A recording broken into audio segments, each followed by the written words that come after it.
De la flor de loto de 16 pétalos, 8 pétalos ya fueron desarrollados en un pasado remoto, durante una temprana etapa evolutiva del hombre, sin que el hombre mismo haya contribuido a su desarrollo. Los recibió como don de la naturaleza cuando se encontraba todavía en un estado de una nebulosa conciencia comparable a los sueños. En aquella etapa de la evolución de la humanidad estaban en actividad, pero esa clase de actividad solo era comparable con aquel estado de conciencia opaca. Cuando la conciencia se volvió más clara, los pétalos se oscurecieron y cesó su actividad. Los otros 8 pétalos el hombre puede desarrollarlos por medio de ejercicios conscientes. De este modo el loto entero se vuelve luminoso y móvil. Del desarrollo de cada uno de los 16 pétalos depende la adquisición de ciertas facultades. Sin embargo, como ya queda dicho, solamente 8 pueden desarrollar el hombre conscientemente. Los otros 8 aparecerán entonces por sí solos. El desenvolvimiento se realiza de la siguiente manera. El hombre debe concentrar su atención y cuidado en ciertas actitudes o conductas del alma que comúnmente ejecuta en forma descuidada y desatenta. Estas actitudes son 8. La primera actitud del alma consiste en cómo el hombre se apropia de sus ideas. Generalmente deja que intervenga la casualidad.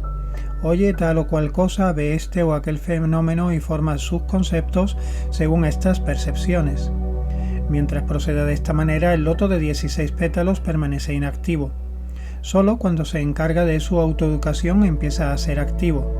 Para lograrlo, debe prestar atención a sus representaciones, cada una de las cuales tendrá que adquirir para él el significado de un determinado mensaje frente a las cosas del mundo circundante, y no se dará por satisfecho con ideas que carezcan de tal significación.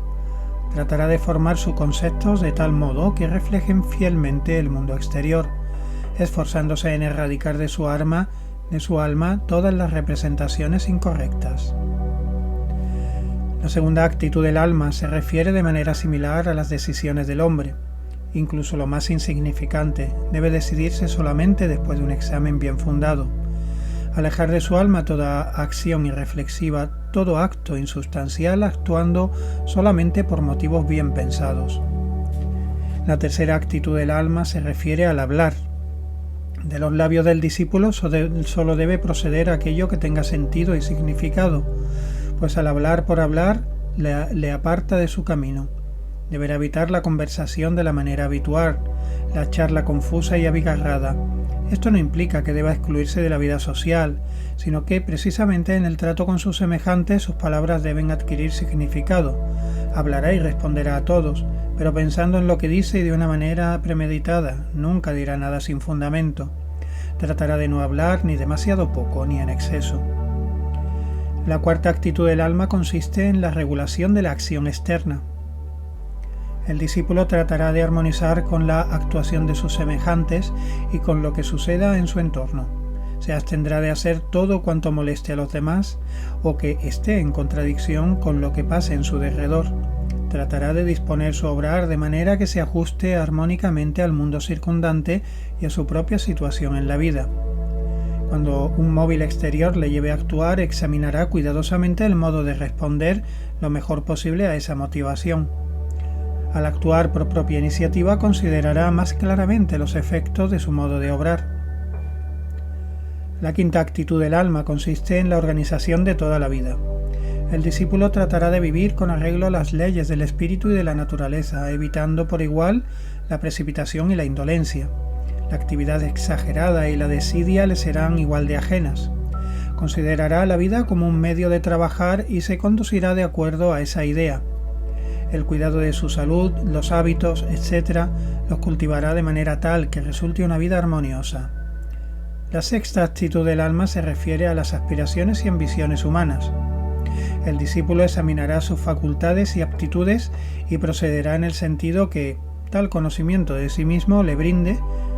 No intentará realizar lo que esté fuera del alcance de sus fuerzas, pero tampoco dejará de hacer lo que se encuentre dentro de sus posibilidades. Por otra parte, él mismo se fijará objetivos que concuerden con los ideales y los altos deberes del ser humano. No se considerará de manera irreflexiva como una rueda del engranaje social, sino que tratará de comprender lo que es su vocación y dirigir su mirada más allá de la existencia cotidiana.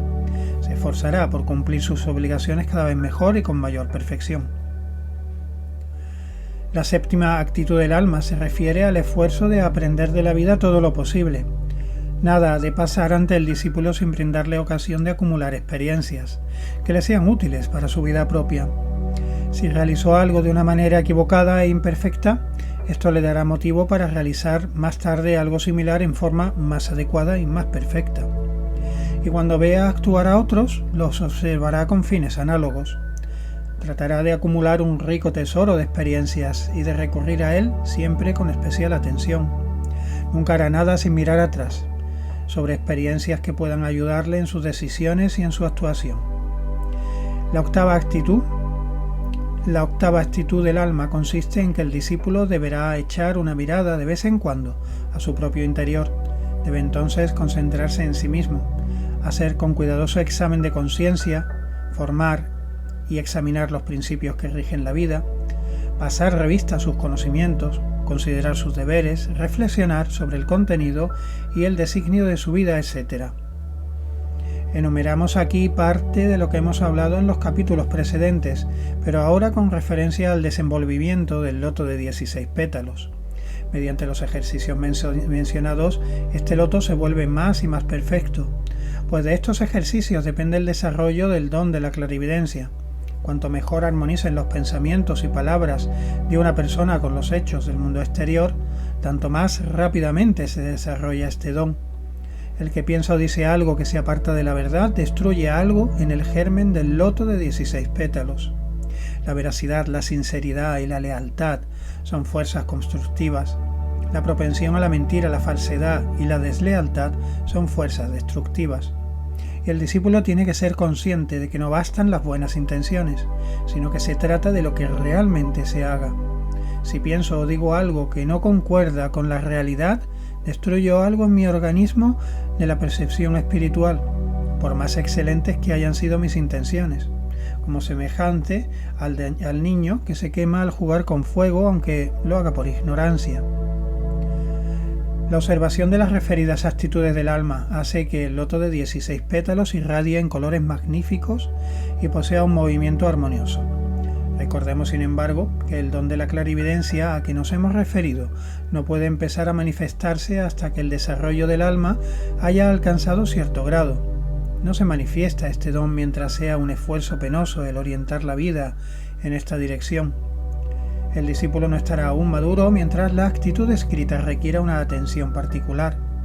Solo cuando se haya alcanzado la madurez de vivir de la manera descrita, tal como en otros aspectos el hombre lo hace por hábito, aparecerán los primeros indicios de clarividencia.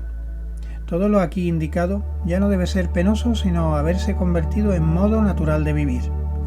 El discípulo no ha de tener necesidad de vigilarse e incitarse constantemente. El vivir de este modo ha de ser un hábito. Existen ciertas instrucciones para desarrollar de manera diferente el loto de 16 pétalos, pero la verdadera ciencia oculta las rechaza todas, puesto que conducen al quebranto de la salud física y a la perdición moral.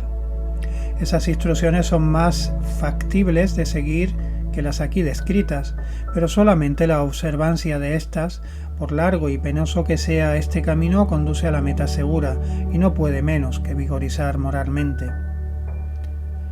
El desenvolvimiento desfigurado de una flor de loto, de presentarse cierta clarividencia, no solo da lugar a ilusiones e ideas fantásticas, sino que provoca extravíos e inconstancia en la vida común.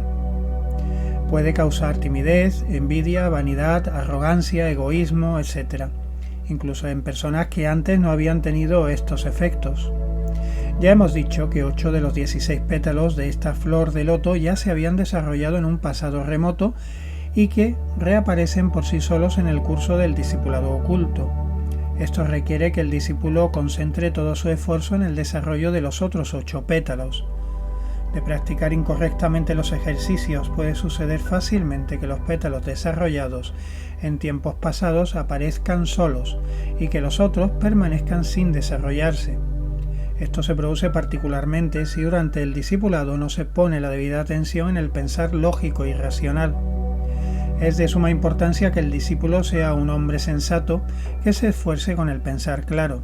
Es además importante que procure expresarse con la mayor claridad. Las personas que comienzan a vislumbrar algo del mundo suprasensible fácilmente se tornan locuaces en lo que atañe a estas cosas. Con esto detienen su desarrollo normal. Cuanto menos hablen de estas cosas, tanto mejor será. Solo los que hubiesen alcanzado cierto grado de lucidez deberían referirse a ello. Al comienzo de la instrucción, los discípulos generalmente se asombran de la escasa curiosidad que los hombres espirituales experimentados muestran frente a lo que aquellos les comunican sobre sus propias experiencias. Lo mejor para ellos mismos sería que guardaran silencio absoluto sobre ellas y hablaran únicamente de la facilidad o dificultad que tienen para practicar los ejercicios o seguir las instrucciones, porque el iniciado cuenta con medios totalmente diferentes a los relatos del discípulo para apreciar los progresos de éste.